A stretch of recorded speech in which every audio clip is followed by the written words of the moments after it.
My name is John Lobell. I teach architecture at Pratt Institute in Brooklyn, New York. I blog at visionarycreativity.com. You can find out more about me at johnlobell.com, and you can reach me at johnlobell@mac.com. This is the first of two lectures I gave at Art is Naples in February 2016. It's titled Art, Architecture in the 1960s. So this is part one, Art of the 1960s, and you'll also find part two, Architecture of the 1960s, on YouTube.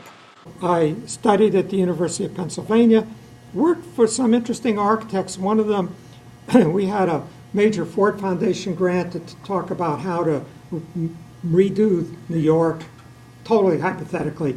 One of the things we're looking at is something called Project Genie, where you rub a telephone pole and shoo, taxi shows up. And it's all, and there's other passengers in it, and the computer knows where everybody's going. Who knew it would be your cell phone? I've written some books, one of them about the architect Louis Kahn, did some environmental art that I'll show you. I'm director of research for a project called Timeship, which you can find at timeship.org, which does life extension research and cryonics. Teach at Pratt Institute. Do consulting on large-scale sculpture. So in the 60s, we were doing all the large steel sculptures for everybody. And you can find out more about me at johnlobell.com. And then my most recent book is Visionary Creativity, and you all have a flyer for it in front of you, available on Amazon. And after you read my brilliant book in a week, I expect all these 4-star reviews to show up on Amazon. Now, just for orientation, because we're talking about the 60s, and each of us can think, where was this in our lives? And so for me, I was born in 41. So 59, I graduated high school and started college. 63, finished on my Bachelor of Arts degree, 65 architecture. Then I did an advanced Master of Architecture. In 69, I started teaching at Pratt Institute. 68, the students had taken over, so I just got there a few months after, So when we say the 60s, so if I look it up, they dated 63 to 74 on Wikipedia. So, it doesn't exactly line up with the calendar decade, but we can think of it that way. So everybody can think, where were we when, it was happening? So today we're going to talk about art, and at the end of today I'll talk a little bit about what this was all about, and then Monday I'll talk about architecture, and at the end of that go into more thoughts about what this is all about, what it meant. Very simply, something happened. It was like, what is going on? So there are many claims to the 60s. I'm going to describe my vision of it. But if you go to Wikipedia, they identify, the Vietnam War, the British invasion, the Beatles and the other rock groups, assassination of Kennedy, Martin Luther King and the March on Washington, Woodstock, the Chinese Cultural Revolution, Stonewall and gay pride, gay consciousness, and the space program. So that's their 60s. And this is very indicative here, as we'll see, that this was something that happened all over the world at the same time. De Gaulle was brought down in France, the Cultural Revolution in China, the disruption on college campuses, the anti-war movement in the United States, were all happening simultaneously throughout the world. Now, talking about America, I like to begin with the automobile. So, 1947, a friend of Harley Earl. So Harley Earl was the chief designer at General Motors. And a friend of his brought him out to an airfield and says, you got to look at the fins on this P-38. And he put them on the 49 Cadillac. So that began the tail fins. This is my car. Till a couple of years ago, I sold it to, it's now a collector. It's now the coolest car in Sweden. But then 1959, these things came up to your chest. So this is going on, and At exactly that moment became this. Something else was going on. And this was really subversive. I was a big fan of someone named Gene Shepard. You know him from A Christmas Story movie. But he did a radio show every night on WR, so it was in the New York area. And he was a really subversive figure. He introduced a whole generation into thinking about things, in a different way. Remember, what's the word we associate with the 1950s? Conformist. my SAT essay, one of the choices was to write about conformity, pro or con. Gene Shepard was a sports car fan. He drove MGs, raced them, and these new neighborhoods he'd drive in, people throw rocks at him, hollering, commie. So to do anything out of the ordinary was dangerous in the 50s, and that's what's going to change. So there were two types of people in the 50s, those who subscribed to look and those who subscribed to life. Life is the intellectual choice. And if you really were an intellectual, there was this, tiny publications, Partisan Review or The Nation, and with absolutely tiny subscriberships. But then something started to bubble up. And in 1955, Norman Mailer put up the money from his book, The Naked and the Dead, and financed the Village Voice. So the Village Voice was the first alternative newspaper, and it started to look at other things, jazz, different kinds of consciousness. It was an organ of the Beat Generation, etc. Just a little bit later, Norman Podhoretz became the editor of Commentary. I missed the whole thing. I didn't know about Commentary. But it's where all the debates were going on about this emerging new consciousness. Norman Mailer would regularly write for it. Then, 1963, the Printers Union delivered a blow to destroy as many of New York's newspapers as they could. They got most of them. Taking advantage of that vacuum, a small group started the New York Review of Books. And so you'd go to, the bus stop to commute in the morning. It was the only thing available, the Village Voice and the New York Review, because all the other newspapers were struck. And so that began a whole different kind of voice. It brought this intellectual critical thinking into mainstream culture, as opposed to these tiny magazines like Partisan Review. So Easy Rider replaces Father Knows Best. Organic whole foods replace frozen TV dinners. There's this whole revolution in consciousness going on. And documenting it right in the center of it is Norman Mailer. Did a book called Advertisements to Myself, published in '59, which was a collection of essays, and one of them was The Hip and the Square. So this goes on for about 6 pages. You can look it up online. You can get a PDF of it if you don't have the book. But hip is wild, square is practical. Hip is romantic, square is classic. Hip is instinct, square is logic. Hip is Negro, square is white, etc. So this suggests that there's a whole other way of being as an alternative to this 1950s conformist, father knows best, white bread world that had been foisted on us. So starts bubbling up in politics, revolution in the new left. Che Guevara becomes celebrated. He was Castro's right-hand man. The Little Red Book is issued by Mao in China. Jean-Paul Sartre is advocating these communist revolutions that kill a third of the population in Cambodia. And then the new left is not so revolutionary. It's another way to have a new world without Marx or Jesus. Here's Abby Hoffman. So all this is now bubbling to the surface, challenging authority. The free speech movement begins at Berkeley. Then campus after campus becomes occupied. 1968 in New York, where I was, Columbia and Pratt were occupied. Here is Mario Savo. Free speech movement at Berkeley. Here's Mark Rudd, the occupying Columbia. Here is the French demonstrators who overthrew de Gaulle, protesting the Vietnam War. It's all bubbling up now everywhere around the world. And it's a time of, there's this moment after the pill and before herpes and AIDS. So it was like everybody took their clothes off and got in a big pile. So sex and drugs and rock and roll, and period of feminism. So Betty Friedan's book, Feminine Mystique, Our Bodies Ourselves, Now.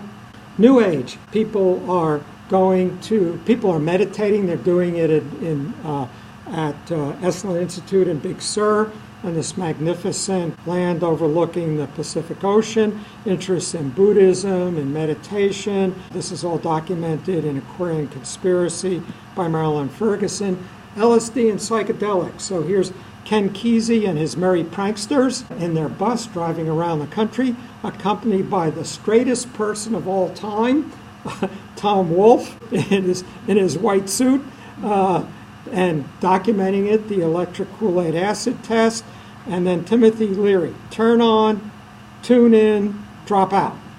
So this is now all in the air.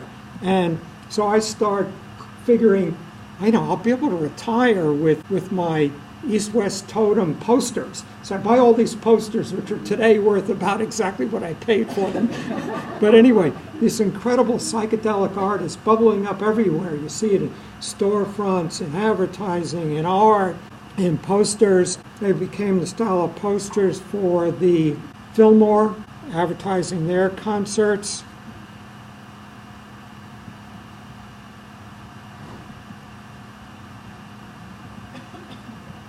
Comix, Donald Duck. This gets replaced by Comix with an X. So the most famous underground comics is R. Crumb. Anybody see the documentary about him a few years ago? It's a beautiful movie, very wonderful portrait of this unhappy person. And my favorite was the Fabulous Furry Freak Brothers and Fat Freddy's Cat. Rock and roll of Buddy Holly becomes replaced by rock. The Beatles, the Stones, Carly Simon, the groups playing at the Fillmore. And then there, several cities would have these kind of underground FM radio stations that late at night could start playing this stuff. You became aware there's a whole other sensibility out there. Carly Simon is like, this is poetry at the highest order in this music. And then Bob Dylan becoming one of the major cultural figures of the 20th century.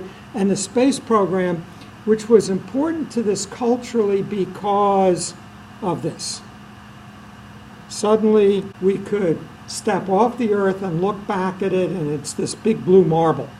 It gives birth to the ecology movement. To this day we still have Earth Day every year.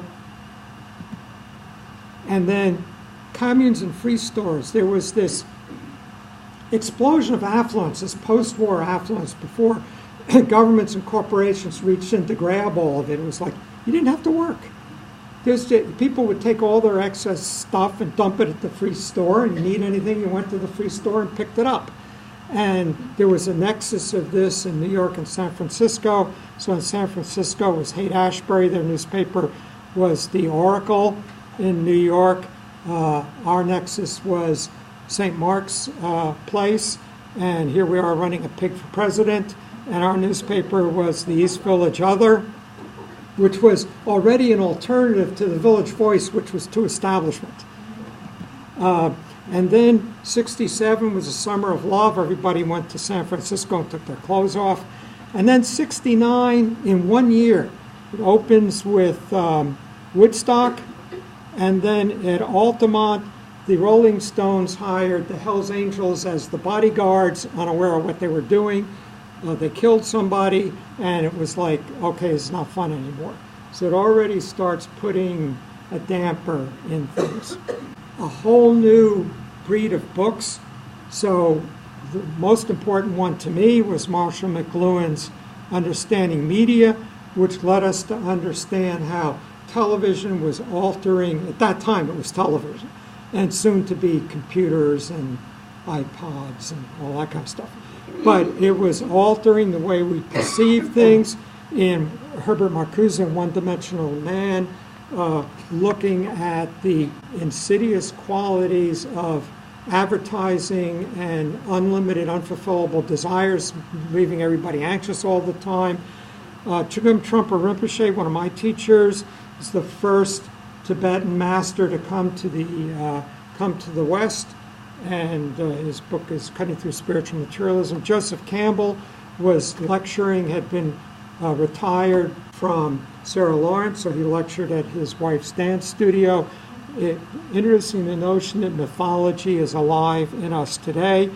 So what movie did he influence? Star Wars, right. So George Lucas is reading this. And then really a very important book, or this is before the book. Pauline Kael was the movie reviewer for The New Yorker. So the books just collect her New Yorker reviews. But what she did was see a total fusion between high culture and popular culture. So before this, you listen to rock and roll in high school, and then jazz in college, and then classical music, as an adult. And this generation said, no, we're going to keep listening to rock and roll. We're going to keep reading comics. We're not going to, say, well, now I'm in college I have to read Catcher in the Rye, and now I'm older I have to read Dostoevsky. No, we're going to read comic books. We're going to change them into comics with an X, and make them serious literature. So this total merging and overlapping, we're going to see that, a lot of that tomorrow with an architectural group called Archigram. And today we're going to see it with the most important artist putting that point of view forward. Andy Warhol. Yeah.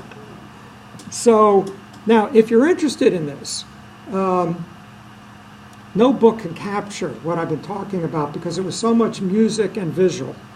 So there's a movie called Across the Universe. It's just a love story about a boy from England meets a girl from America, and boy meets girl, boy loses girl, boy gets girl. But it's all accompanied with a soundtrack of songs from the Beatles, and it just totally captures the mood of this period. So I highly recommend it. So we're supposed to talk about art today. So now we have our background, and let's see what it does to art. So just real quick in a couple of slides, we begin the 20th century with this anxiety, this like the whole security of the 19th century, that we knew what we were doing. Western civilization was the height of human achievement. All starts to come apart, and horribly so, with World War I. And Munch captures that in The Scream. And then we get this interesting dichotomy, this battle between Matisse and Picasso. So I come to things late myself. I'm right now just reading Arianna Huffington's biography of Picasso. Anybody read that? Beautiful book. It really shows how autobiographical his art is. So he starts having a falling out with one of hhis mistresses, and she starts getting uglier in the portraits. And then there's a new mistress, and she starts looking beautiful in the portraits. And his biography is right there in the painting. Well, he's a quiet young figure in the Paris art scene, and Matisse is the hot item, and he's just biding his time. And Matisse shows the joy of life. And it's these beautiful young people making out in a glade, and he immediately then makes his move, and he answers with Les Demoiselles d'Avignon, and saying, you think the 20th century is going to be a joyful makeout session in a park? If you cut open a vein, this ugliness is going to come pouring out, that it's the center of the 20th century. And so, and that launched him. With that, he's then the figure of the 20th century. Now, this 20th century art, there's a lot of very different art. As different as Dali's Melting Watches and Mondrian's abstract art, but we can sort of see the beginning of our period. We look, 1949, here's a Picasso, and that same year is a Jackson Pollock. This ain't your father's Picasso. Suddenly something is changing. So there's a new kind of energy, and it's coming from America. And then my wife's least favorite painter, we went down to Philadelphia to see a Barnett Newman exhibit at the Philadelphia Museum. And she and my brother-in-law just couldn't stop laughing, making the guards nervous. This is art. And so now we're exploring these surfaces. So Helen Frankenthaler is using dyes, so there's even no thickness from the paint. So we're really getting serious about the surface of the painting. Now, here's Jasper Johns. What is a flag? A flag is a two-dimensional image. This is a painting of a flag. Is this a painting or is this a flag? And so he's really playing now with this surface and breaking down the idea of art as representation. Because it's a representation of a flag, but that's what a flag is. So who's looking very hard at Jasper Johns is Frank Stella. And so I get to New York from school, from the University of Pennsylvania, and it's Stella Poons and Joe. This is one word. This is like the dominant energy going on. And so Stella is saying, okay, this is an object. It's not an illusion. It's not a representation. And he's emphasizing that objectness with these lines, or even here with the shaped canvas. And if anybody's going to be in New York next week, we're just wrapping up the Stella retrospective at the new Whitney Museum. How many people have seen the new Whitney? What do you think? I think it's great. You really like it's great. I like the fact that they can show so much work. Big, huge spaces that are totally flexible. Your thoughts? I love the plazas outside. The plaza outside, okay. And then here's Larry Poons right around this time doing these dots. And here's Donald Judd. Again, the object as object, not as representation. So we have all these movements going on in the 60s. Minimal art, color field abstraction, earth art, performance art, women in art, psychedelic art, art povera, which is a Spanish for minimal art, poverty or minimal. Conceptual art, situations, op art, pop art. So but I'm just going to pick out sort of one thread here and see where it takes us. We'll get to that. Great, good question. So, here is Jackson Pollock. This is the huge painting in the Museum of Modern Art. And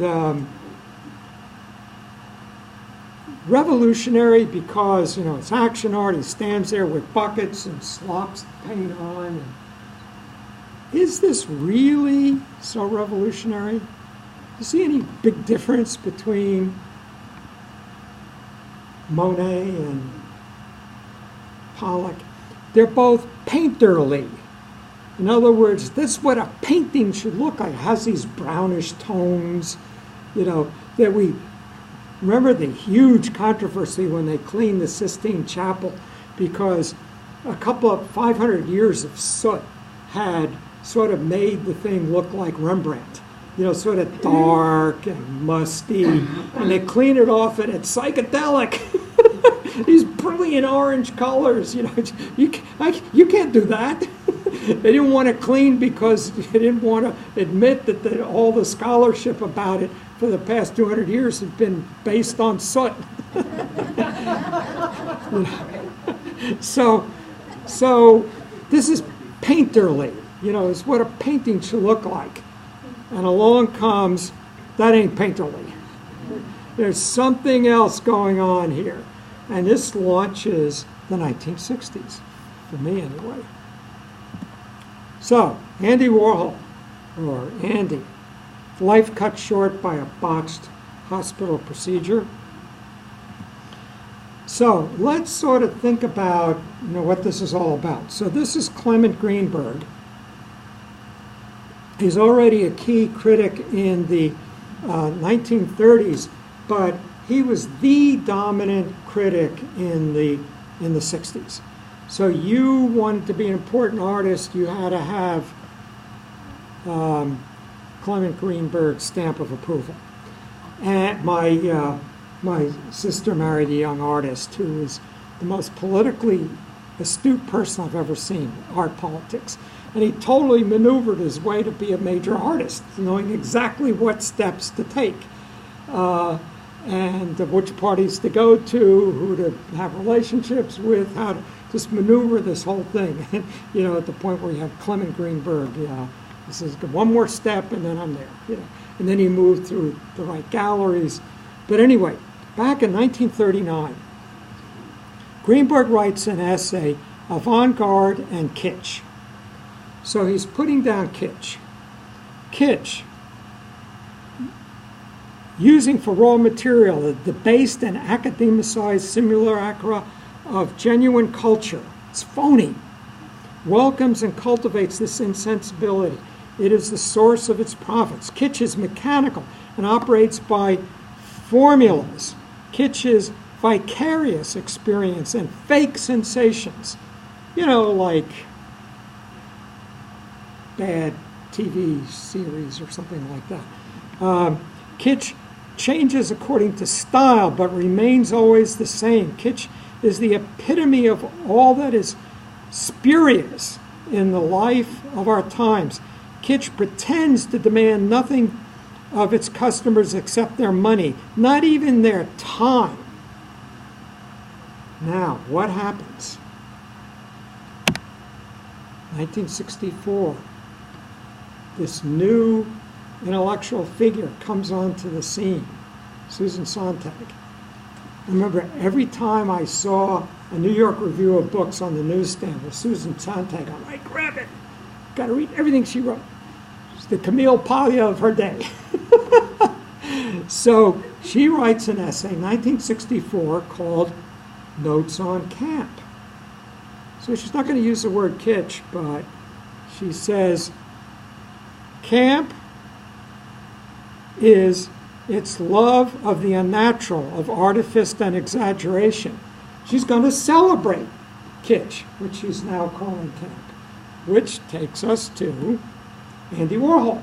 So, Andy Warhol, before becoming a major figure in the arts, what was he doing? He's a commercial illustrator, right, doing fashion. So there's one of Andy's commercial illustrations in fashion.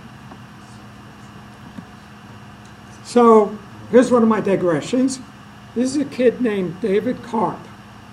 So David is, a real smart kid. He's going to Bronx Science. He can't stay in school. He's always asking his mother if he can cut class. He's always, in his room playing with his computer. And his mother says, you know what? You want to drop out of high school, you can do it. He founds Tumblr, sells it for $1 billion. So what do you do when you can't work your set-top box on your cable TV? You call a nephew who's a digital native. Someone who just naturally knows how to use, your iPhones. I remember I got my first iPod. I can't remember. I said to some kid in the front row, he says, can you show me? He says, yeah, first you got to unlock it.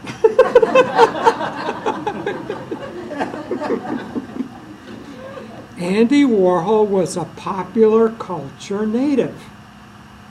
He lived, he swam in that culture, just like our younger nieces and nephews and grandchildren and children are digital natives. They just, what's the mystery about working an iPad? So here is official art. Here's a Cézanne still life. Here's a Picasso still life. These are the grocery stores they would have shopped in. This is what a grocery store looked like. So here we are, going off to the Art Students League, painting a bowl of apples or oranges as though we were living in Paris in 1890. Who's got a bowl of apples or oranges on the table? They're in the refrigerator. They didn't have refrigerators, Picasso and Cézanne. Remember in the mid-'60s, I did, the summer in Europe, and my buddies had been there all year, and I joined them for the summer for a motorcycle trip around Europe and North Africa. And they had somebody's friend had given them this magnificent old apartment. We went shopping 3 times a day. There's no refrigerator. Went out in the morning and you got cream and croissants. You ate out at noon. And then you bought something to cook that night. You didn't put, there's no refrigerator. They didn't have refrigerators. So this is Andy Warhol's world. This is what a supermarket looks like. So why would he be painting Picasso's supermarket? This looks antiquated to him. This is the world that he lived in. And so he's going to paint the boxes that the Brillo pad, smaller boxes, come in. When they get delivered and cut open with a box cutter and put on the shelf by the kid at the grocery store. So this becomes his art. So here we are in our popular culture world. Most famously, of course, Campbell tomato soup can. And then a world of celebrities. So, in 1912 or whenever it was that Picasso did Portrait of Vallard. Vallard's Ambrose Vallard's an important art dealer, serious in his old Paris apartment, and he does a cubist painting of him reading. Well, Andy's going to do Marilyn Monroe. He's going to do celebrities. These are the important people of his time. So, if anybody's in New York next week, the Jewish Museum is just finishing up a beautiful little show, Becoming Jewish, Warhol's, Liz, and Marilyn. So, turns out that both Elizabeth Taylor and Marilyn Monroe converted to Judaism as a result of their marriages, and they were, icons for Andy. And so this is a whole bunch of his portraits of them, plus they have a whole wall of screen magazines from that had either Liz or Marilyn on the cover. So we can sort of relive our youth in of these cultural figures. So serious photography, and you get you want to do 8 by 10, and of course it's got to be black and white. Color's not real art. And he's just using a Polaroid camera, snapping people at parties. And so here's some of his Polaroids. We all recognize everybody. And starts a magazine of celebrities, Interview. But of course, and then he makes movies. So this is Empire. 8+ hours of the camera just pointed at the Empire State Building. Sort of inspired by John Cage. John Cage would just say, if you find 20 minutes of it boring, try 40 minutes.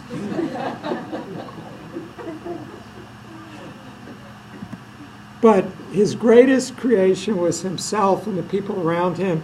So here's the New York Times Sunday magazine with Viva, Andy, and Ultraviolet. And Ultraviolet became a very good acquaintance of myself and my wife.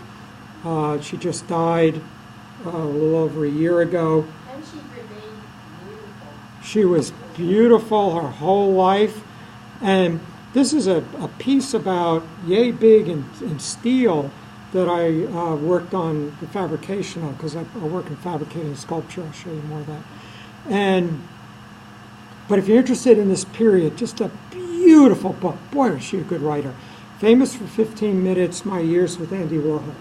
And it just captures her life and his life and the factory. It's what Andy Warhol called his studio. So highly recommended book. So my favorite among all of these was Claes Oldenburg. So I was never at the factory. that wasn't really my world, although I did some events that overlap with Annie's. But just this incredible sense of humor of Klaus Oldenburg, who's like he's getting older now, but this is a giant clothespin in Philadelphia. But he began in what he called the store. So again, they're challenging art, a gallery, a studio, no, a store. And so in the Lower East Side of New York, he opens a storefront. And you recall sometimes diners will have plastic or plaster models of the food, like a slice of, because they can't put a real slice of pie in there. It's going to not survive, more than a few days. So they would make their stuff that they've got, cakes and sundaes, in plaster. So he makes his version of that. And then from there it gets bigger. So he does these inflateds. So here's 1962. He's doing a inflated slice of, some type of chocolate pie. And then he starts doing a whole series of common objects. So here is a Mixmaster soft inflateds. I actually made this with, I had an upholsterer that I worked with. He wasn't too happy with how it came out, but we struggled with it. Three-way plug. A three-way plug. Here, it's this. Here's the hard version. So he does dozens of these soft sculptures, giant sculptures of common household, a toilet, a Mixmaster, just stuff around the house. So here's the Philadelphia Museum of Art. We're in the back, not the steps that Rocky runs up. And I don't think this is still there, but this is a famous hard three-way plug. And then I worked on making one of these, typewriter eraser. Interesting, my students don't know what that is, right? This is a technology from a previous era. And so he would just, make all kinds of stuff inspired by this kind of, these common objects. So my favorite of Klaus Oldenburg's work is the drawings. Incredible draftsman. Just some people are just natural drawers, and he's one of the best. And very engaged with the issues of the day. So you go down Park Avenue in New York, and there's the Hemsley building, and you could see around it. And then they build the Pan Am building, and it just blocks your view. Really ugly, terrible building. And so everybody was angry. This is ruining our New York. A lot has happened since then. So his comment on that is a giant good humor. Placed right there, blocking the view, but there's a bite out of it, so you can drive through it. Because you drive through it, through the Helmsley building and around Grand Central and out again. So that's it. But then thinking about Park Avenue, he says, it's very tunnel-like, because all the buildings are the similar height, and you're stuck in this tunnel. So what if every hour a giant bowling ball comes rolling down Park Avenue? But my favorite one is just incredible. One of the bad intersections in New York, and all of it is getting terrible, just like Los Angeles. But this is Broadway and Canal, which is a pretty bad intersection. So what if we put a giant concrete block right in the middle of it, totally clog the whole thing up? So that's Klaus Oldenburg. This is really great, engaging, stuff of our lives. Same as Andy Warhol. We go to grocery stores, we see these things. We drive and we get stuck in traffic. Now, I don't know why. I happened to be at this happening event, and there were 3 or 4 performances, and one of them was by Oldenburg.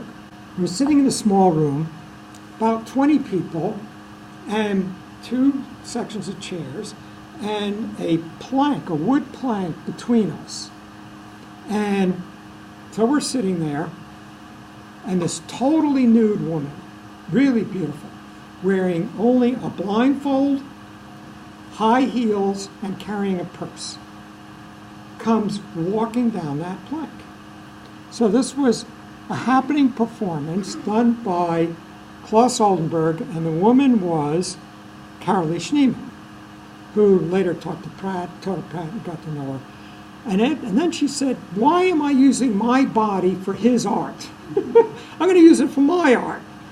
So feminist art, where women start to sort of take control of their own positions in the art world. And that, to this day, it's major political effort on the part of women to get equal status with men in the arts. So this is one of her pieces. Someone else thinking this way is Mary Beth Edelson, and she worked with goddess themes and mythological themes. So this is most of her work is collage photographs. Now, very interesting figure in all this, Ana Mendieta. So she's Cuban-American and died young. She would do pieces like, you probably wouldn't have seen them because they're out in the woods, but then there would be film, which at the time was 8 millimeter. Of course, today it would be high-def video with your cell phone. But you'd see just the woods and mud and leaves and twigs. And it starts to move. And it's her. She's getting up, and then the mud and leaves fall up, and there's her nude, mud-covered body. So this is one of these pieces. Now, conceptual art. Yes. So she marries a major artist named Carl Andre. And I was a big fan of Carl's work, just a really strong conceptual art. This is a major exhibit he had at the Guggenheim, and these are squares that are about, they're about 18 inches, they're pretty big, and different kinds of metal, zinc, tin, aluminum, steel, copper, making these patterns, sort of a carpet of these metals. That was the piece. Well, I can't say anything because there's libel, but let's just say they had a screaming fight, she went out the window, and he got acquitted. But we all know what happened. And he just couldn't take that she was moving into ascendancy, and his importance was waning. So that's why Ana Mendieta didn't live any longer. Now, conceptual art. So let's see what we mean by that. So I was teaching at School of Visual Arts, and the founder, owner, and president would spot hot young talent. I did something very interesting. I'll show you in a minute. So he hired me, and then I didn't do anything else. So 2 years I taught a course called Environmental Art, and then he didn't invite me back, which is how it worked. It just sort of rotated through interesting people. And so one of the students who just graduated, but everybody knew him, was Joseph Kasuth, who was a student there. And he was a little bit notorious because here is a piece where, okay, conceptual art. This is a chair. This is a photograph of a chair. This is a dictionary definition of a chair. So the library across the street from the School of Visual Arts has all these holes in the second edition of the Webster, Merriam-Webster Unabridged, because you go in there with a razor blade and cut out the definitions and then photostat them up for his exhibits. So that's Kasuth, who became, quite wealthy and prominent and a major world artist. Who was a student when I was teaching there. So that's conceptual art, and it was like really interesting. There was one point where I was in the Museum of Modern Art. I'm looking at the paintings, and there's a door. I'm standing there. Okay, I'll accept this. Oh my God, it's just a door.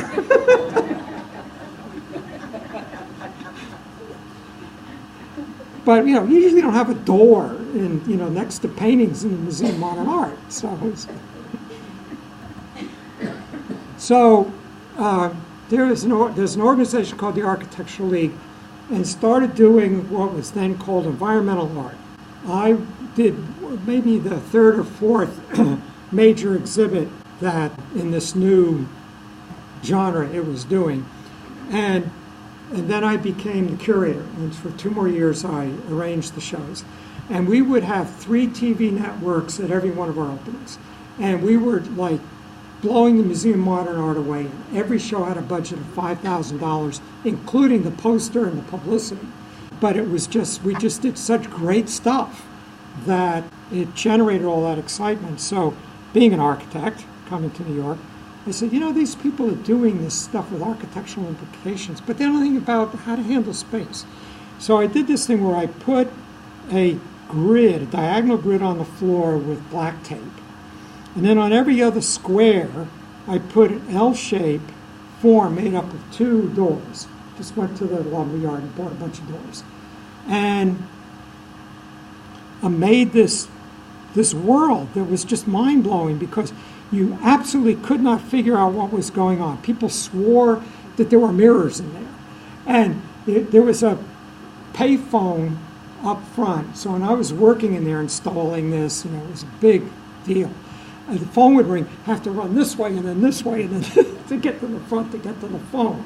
And then we had these boxes you could move around. They would change the paths through which you could move. So that's one of the pieces that I did. Some films were shot in there, etc. Then I became the curator. People would say things like, "Aren't you lucky that there was that grid on the floor?" I say, "Yeah, it's electrical tape." So the first show I curated was by an artist named James Lee Byers. Anybody heard of him? He's a major artist who's this little known, but MoMA has quite a bit of his work. And we did a series of communal garments. Think of Sheldon in Big Bang Theory. He was autistic.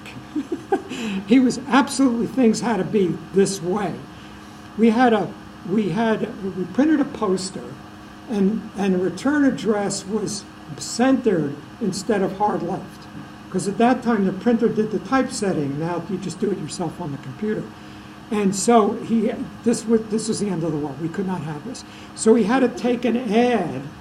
On the front page of the New York Times, they used to have little ads at the bottom, and saying that the printer had screwed up. And well, they centered that instead of making it hard left. So I go in, and the executive secretary who was doing all this was looking at the newspaper near tears because he was screaming at her on the phone. Anyway, he was an incredible artist. And so he does a series of garments, all sewn by Mr. North-South, who is a tailor in Chinatown. So we make these garments. One of them was a mile long with a head hole every 10 feet. And everybody came to the opening, put it in, and we snaked and totally surrounded the block. It took me 2 months to get the insurance for that, because any shop owner could say, "I lost business for 10 minutes." Or the thing could catch on fire. So we had to go to Lloyd's of London to get the insurance for this stupid event. I'm sorry, this is considered conceptual art? Good question. Well, we called it environmental art. Yeah. So here he is, the afternoon of the opening, 2 in a hat. Sherry Hyde and somebody else is upstairs, and here he is having a fuss about something. And then he did, every week there was something different. And so this is a pink silk airplane. So he has this shape of an airplane in pink silk, and you come in and there are numerous head holes, so you can get in there with him and talk philosophy. And then there's a 1,000, everything is pure white, and there's a 1,000 watt bare filament light bulb hanging in the center. Apologies for the bad photograph. So then we wanted to do a piece. I spent 2 weeks trying to get a parade permit to close Fifth Avenue. So obviously we didn't get that, but we got the sidewalk. So here we are on Fifth Avenue going from Grand Army Plaza, 59th Street to the Metropolitan Museum of Art with someone standing at either end. So it's just that kind of, it's sort of pretty conceptual, actually, it is. And then another one I did was called Dial a Poem. And again, this is, pushing the technology of the day. You might recall that before computers, when you called the movie theater, if you got it automated, it was a loop tape. And you come in the middle and you have to wait for it to get around to the beginning and start again. And so we got a dozen of those, the machines that did that, and a dozen phone lines, and set them up at the Architectural League. And on every one of those tapes was poetry by important contemporary poets, including Ginsberg, Burroughs, all friends of John Giorno, who was the creator of the piece.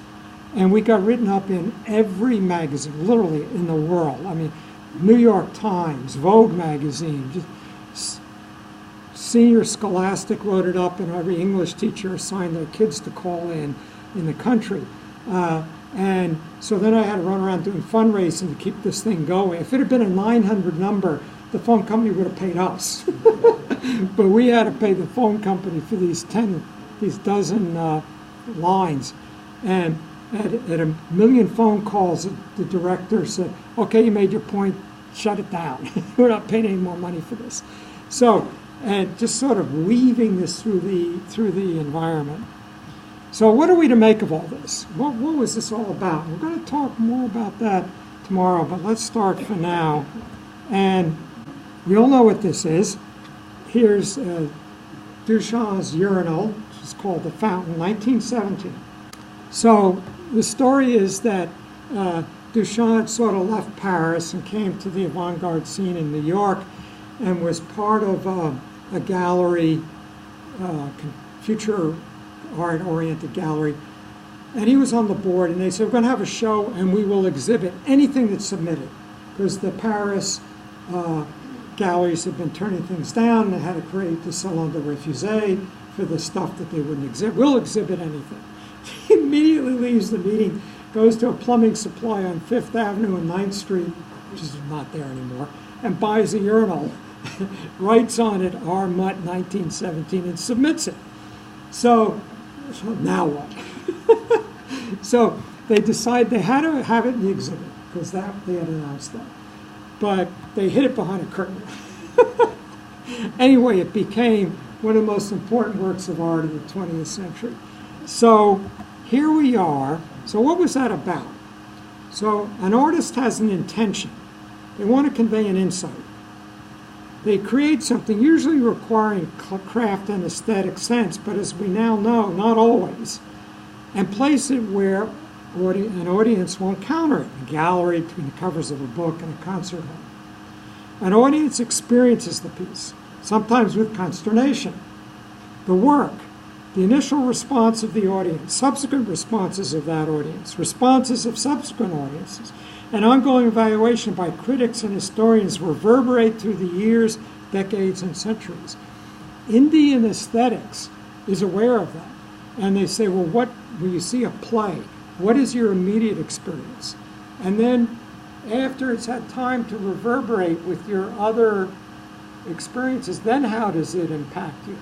And so Duchamp's point was that art is not just the object, the thing, the something, usually required craft and aesthetic sense, but this entire process. So these artists are now aware of and are engaging. It's not just these objects, but it's how we engage, reverberate, interact with them, and how they change for us over time. So with his Les Demoiselles d'Avignon in 1907, Picasso launched the first half of the 20th century. And just 10 years later, with his fountain, Duchamp launched the second half of the 20th century. So everybody we've been seeing has been looking not at Picasso, but at Duchamp. So next Monday, we'll talk about the architecture of this period and a little bit more, slightly larger point of view of what it all meant. So thank you.